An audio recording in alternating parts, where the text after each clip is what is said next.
예전 화장품 CF 중에 안티에이징이라는 용어를 사용하면서 광고를 하는 것을 본 적이 있습니다. 노화를 방지한다는 거죠. 이 화장품을 바르면 탱탱한 피부를 유지할 수 있다. 영원한 젊음을 누릴 수 있을 것처럼 광고하는 것을 본 적이 있었습니다. 물론 어느 정도 도움은 될 수 있겠다 생각은 하지만 그것이 우리의 노화를 완전히 막을 수 있겠는가? 그것은 당연히 불가능한 겁니다. 예전에 죽음과 관련된 다큐멘터리를 본 적이 있습니다. 이 땅의 모든 문명을 발전시킨 그런 원동력이 바로 죽음에 있다고 많은 전문가들이 손꼽아서 이야기했는데요. 그렇게 생각해 보니까 정말 많은 부분이 이 죽음에 대한 공포와 이것을 벗어나려는 몸부림치는 과정에서 생겨났다는 것을 생각해 보게 됩니다.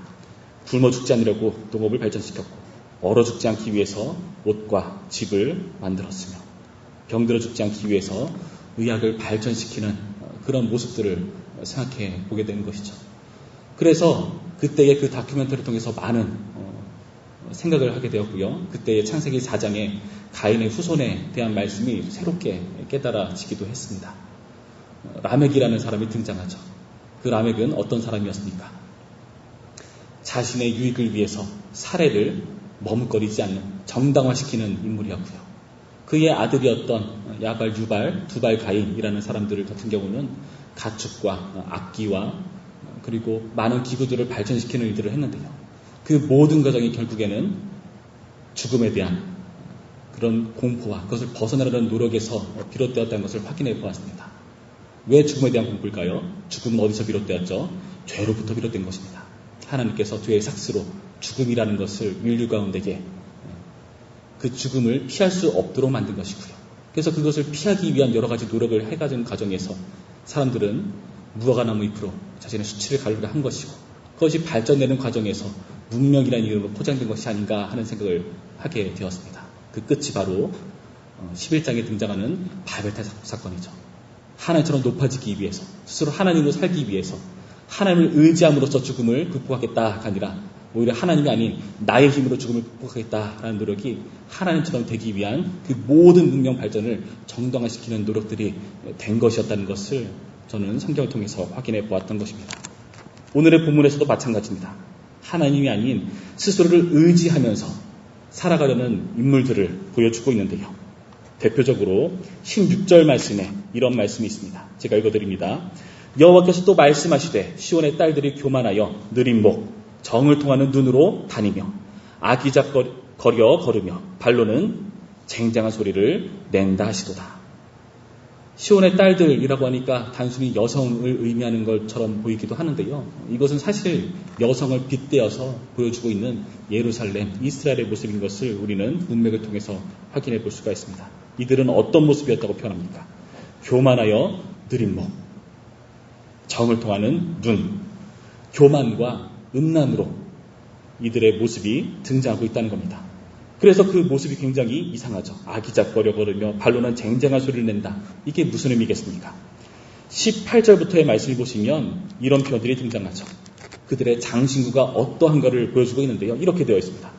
주께서 그날에 그들이 장식한 발목걸이와 머리의 망사와 반달장식과 귀고리와 팔목걸이와 얼굴 가리개와 화관과 발목사슬과 띠와 향합과 호심부와 반지와 코걸이와 애복과 거둑과 목도리와 손주머니와 손걸과 생화포과 머리수건과 너울을 제하시니 그들의 꿈이 그 장신구 때문에 나는 소리가 바로 그 쟁쟁한 소리라는 것을 알 수가 있죠. 그런데 하나님께서 그것을 어떻게 하시겠다고 말씀하시니까 다 제해버리신다. 그것을 제해버리신 이유가 뭡니까? 단순히 몸을 치장하고 아름답게 꾸미는 게 무엇이 잘못되었기 때문에 그렇습니까? 여기 나타나 있듯이 그것은 교만과 그리고 음란을 표현하는 그들의 방식이었기 때문에 그렇습니다. 이들의 문명은 이렇게 타락했다는 것이죠. 자신을 높이고 자신을 높였다는 것은 교만이란 표현, 그것이 의미가 무엇이겠습니까? 자신이 하나님처럼 살겠다. 하나님처럼 이 땅 가운데서 높아지며 살겠다. 그리고 그 과정에서 정말 주님이 주시는 참다운 기쁨이 아닌 세상의 쾌락을 의지하며 주님께 주신 법칙과 맞지 않는 그런 음란한 모습을 추구하는 모습이 이렇게 반영되었다는 것을 알 수가 있다는 것입니다. 하나님께서 이것을 당연히 제거해 버리신다고 말씀해 버리신대요. 그것을 어떤 방식으로 제거해 버리시는가? 아주 무시무시한 말씀입니다. 24절부터의 말씀을 보실까요? 그때 썩은 냄새가 향기를 대신하고 노끈이 띠를 대신하고 대머리가 숱한 머리털을 대신하고 굵은 베옷이 화려한 옷을 대신하고 수치스러운 흔적이 아름다움을 대신할 것이며 너희의 장정은 칼에 너희의 용사는 전란에 망할 것이며 그 성문은 슬퍼하며 곡할 것이요 시온은 황폐하여 땅에 앉으리라. 이 예루살렘 성 이스라엘 백성들이 어떻게 된다고 말합니까? 결국 포로 신세를 면치 못할 것이라고 말씀해주고 있는 것입니다. 그들이 꾸몄던 그 장신구는요 결국 포승줄처럼 그것이 변화되어서 이들을 포로를 끌고 가버리는 그런 수단으로 변화되는 모습을 살펴보는 것이고요. 그리고 그 당시에 남자들이 모두 전쟁 때문에 죽어버리는 그런 참혹한 과정을 보여주고 있고 예루살렘 성문은 결국 굉장한 어려움 가운데 봉착할 것을 오늘의 본문은 말씀해주고 있는 것입니다.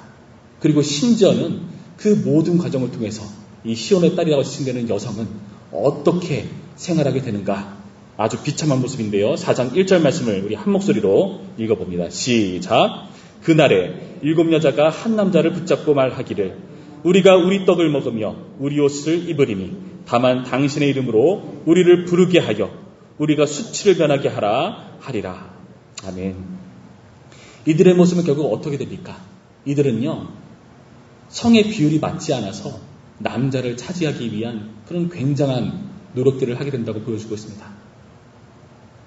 이 남자를 붙잡는 이유가 무엇입니까? 그들 스스로 보호할 수 없기 때문에 남자의 힘을 입어서 스스로 수치를 가리기 위해서 보호하기 위해서 이들을 하는 것이죠.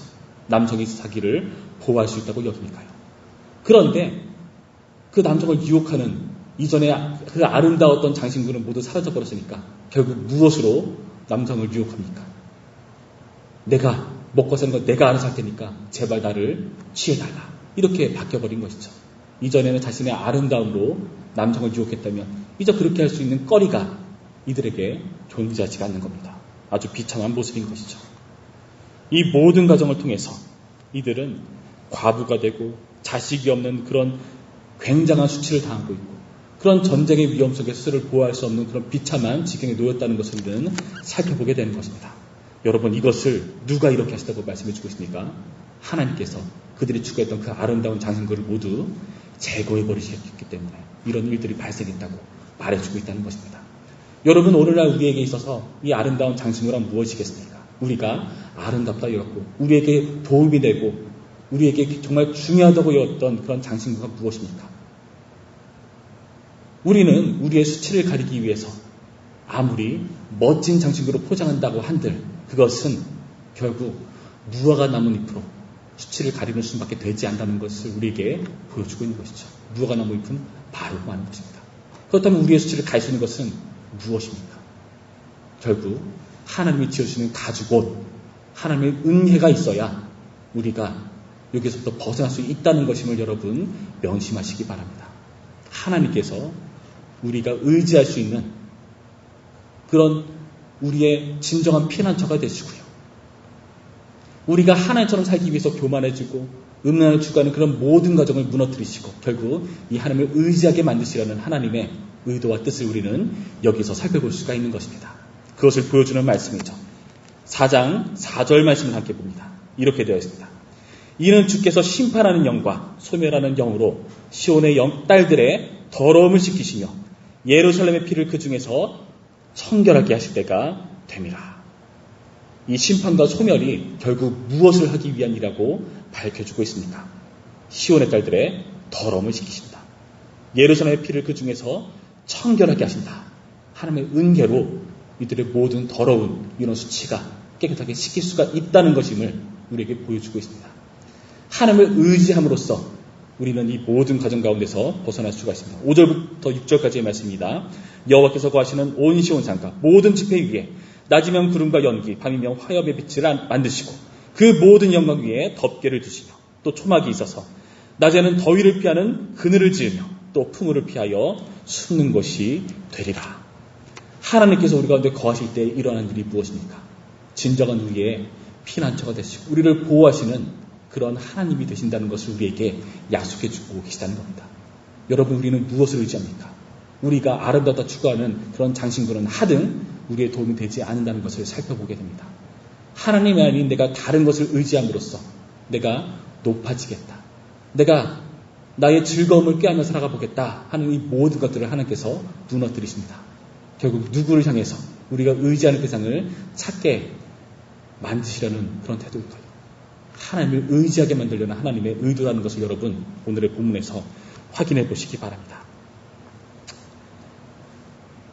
우리가 스스로 하나님처럼 높아질 수 있었다고 여겼던 시대였으나 그러나 그 한계를 오늘날 우리는 자주 확인합니다. 아무리 우리가 문명을 발전시켜도 결국에 하나님을 의지할 수밖에 없구나 하는 것을 우리는 요즘 따라 더욱더 확인해보는 때가 되었습니다.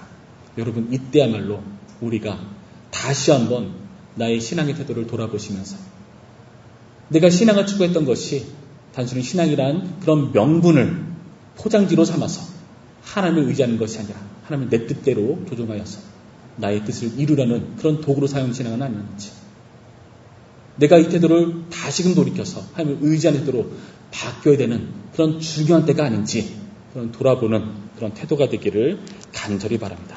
우리의 한계를 확인하고 우리와 동행하시는 성령을 의지하며 우리가 더욱더 기도와 예배하기를 포기하지 않는 저 여러분의 길 간절히 바랍니다.